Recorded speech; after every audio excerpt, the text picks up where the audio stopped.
What's going on, my PT peeps, my Walking Dead family, my fighters? I'm One Eye Bri, also known as PT. Don't know if I'm winking or blinking, but I'm definitely thinking about the Walking Dead World Beyond. And do you think Dr. Bennett is alive or dead? Obviously, spoiler warning for the Walking Dead World Beyond, and all things Walking Dead. But a lot of people I see right in the comments, and I appreciate the comments, I'm not knocking you for anything, but they say, I think Dr. Bennett is dead because all we've seen him is in flashbacks. I think he's a test subject. But I think we only saw him in flashbacks because that connects with the story, Hope, Iris, where they were, where they've been. Dr. Bennett should still be alive, in my opinion, because he's a valuable asset. He is a person that is super smart. He is a character that could be the end game for what they do in the story of the franchise, the end game for a cure aspect, but he was really connected with the backstory of Hope and Iris, our two main protagonists. So of course it's going to be in flashbacks. And I have to say, I enjoyed The Walking Dead World Beyond. It probably could have been in 6 episodes, maybe 8 episodes at the most, but either way, we got 10 episodes. The first season is done. We learned about Hope, Iris, Dr. Bennett, where they've been. Both kids are adopted, and it's just great to see more Walking Dead. Whether it's The World Beyond, Fear the Walking Dead, whatever it is, I still love the universe. Ultimately, let's talk about Dr. Bennett and Dr. Belshaw. So if you saw season 1, episode 9 and season 1, episode 10, you got to find out a little bit more about Dr. Bennett and Dr. Belshaw. They're together. Is it by design? Does Dr. Belshaw have feelings for Dr. Bennett, or is she playing him? And I have to say, they're living the life of luxury here. They got music playing, they got alcohol, they got electricity. They're living it up. And I really don't get why people think Dr. Bennett is dead, because we've seen him nothing but being alive. And yes, we don't know the exact timeline when this is, when they were talking about things, because they were talking about Dr. Abbott, and we know that Dr. Abbott is A402, and Dr. Belshaw lied to Dr. Bennett about Dr. Abbott not knowing, but we don't know the exact timeline. And the lentils were a point of emphasis because Dr. Bennett was making, a lie about the lentils, that they were good when they weren't. Something that doesn't really matter that much about the cooking. And it was some of those things like Dr. Bennett, no more lies. But Dr. Belshaw was lying to Dr. Bennett about Dr. Abbott. At least we think so, right? Because the timeline, we're not sure exactly when it happened. And these two are together, and I find it interesting that it's Dr. Leo Bennett, LB, Leo Bennett, and Dr. Lila Belshaw, LB. What's up with that? So again, we don't know if this is by design. Does Dr. Belshaw actually care about Dr. Bennett? And I think we find out later in the season finale that she does, because they went to this multiple times. And did you pick up the timeline a little bit? That the wine was 2004? So a vintage. So I'm not sure the exact year this is, but it was pretty interesting. And we saw the lapse of time that they were building a relationship over time and months gone by. And we found out that Dr. Bennett was basically thinking of his family, and he's the one that told Dr. Belshaw about Hope. But I thought it was funny because when we found out that Hope was the asset, when really both girls should be the asset, the mom knew that they were both smart girls. And I guess Dr. Bennett didn't pick that up, but more of that towards the end of the video. But Dr. Belshaw was talking in her lab, kind of like a pep talk. She was rehearsing what she was going to say to Dr. Bennett. And I'm not going to lie, right here, I thought she was talking to Dr. Bennett and he was a test subject, because this is the same shot of her previously. I was like, oh man, she's looking at him, talking, and it wasn't. It was all about a pep talk, because I believe that she actually has feelings for Dr. Bennett. Maybe she was supposed to like him because that's her job, or maybe it just worked out. But either way, Dr. Bennett and Dr. Belshaw are connected.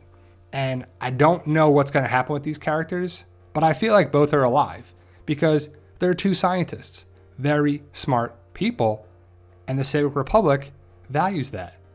What skills do you have? What trades do you have? What abilities do you have? You're important based on that, and scientists are very important.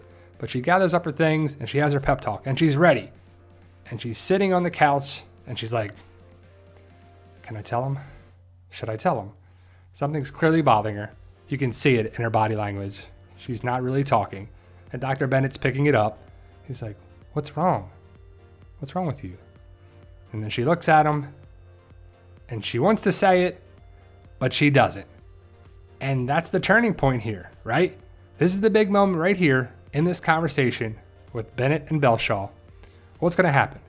Because Dr. Bennett is talking to Dr. Belshaw, And he figured out that something's wrong with the Civic Republic military. Not the Civic Republic, but the military.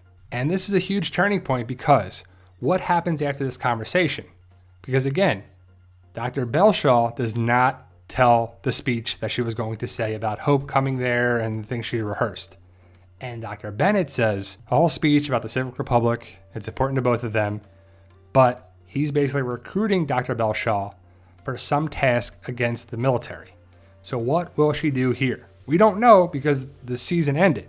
But that's setting up for season 2. Will she flip on Dr. Bennett? Will she rat on him?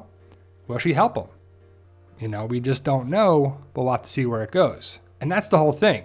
Maybe Dr. Bennett dies in season 2, but I think he's very much alive going into season 2. And I think the main focus about season 1 was the girls. They are the main protagonists. And the story, how they connect with the computer, how Hope took apart the computer, and it was actually Iris who was like, hey dummy, it goes there. No, I'm just kidding. But they worked together, and that was the whole thing. But Dr. Bennett really started to only see that Hope was the gifted one, that she was smart, that she was this, when both girls actually are. So I'll have to see where they're going to go with it, but Hope is with the Civic Republic, and Iris is with Felix, Will, and the Outsiders. So I'll have to see them working together, come together for season 2, if there's a season 3, or it goes right into the movies. Because is Rick going to be one of these people here? I'm sure people are going to say that in other channels, but we don't know. We don't know any sort of connecting point with Rick, but the way it ended set up some pretty big things for season 2, and I'm kind of excited. How about you? And we know from the post-credit scene that this is Dr. Abbott, TS-A402. So I'm not sure the conversation that was going down with Dr. Bennett and Dr. Belshaw, but Dr. Belshaw clearly knows what happened to Dr. Abbott and why he's a test subject and, just where it was. So we'll have to see what happens there. But again, Dr. Belshaw is the wild card. They're clearly together. We knew something was up from the photo. And I wonder if it's going to be the old thing where is she going to choose the love of her life or feelings for this man or the relationship over her job? It's basically what it comes down to. Because we don't know the time of the post-credit scenes, the timeline of things. It just jumps around a little bit. Flashbacks, when they exactly were. Why does she have this? Is Dr. Bennett dead and that's why she has this? Has a lot of people wondering. Why does she look at the note here? Does she actually care about these girls? Does it show you that she cares about the Bennetts and that's who her loyalties may be?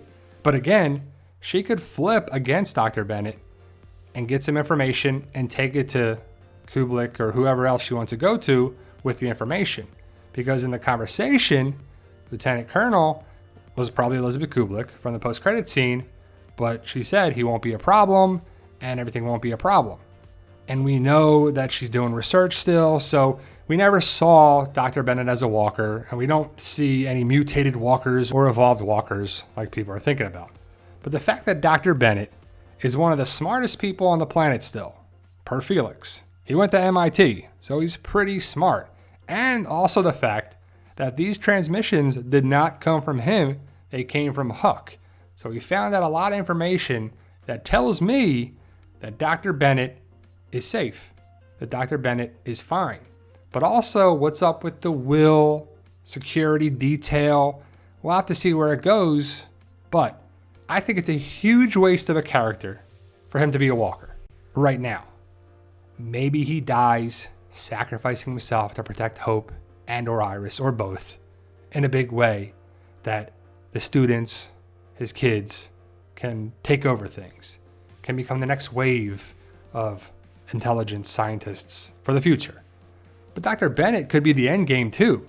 He could roll right into the movies, be a part of some plot for the movies with Rick, because basically The Walking Dead World Beyond is a prequel to the Rick movies, or at least a big connecting point, or it should be at least. So thank you guys. What do you think? Dr. Bennett, alive or dead? Why or why not?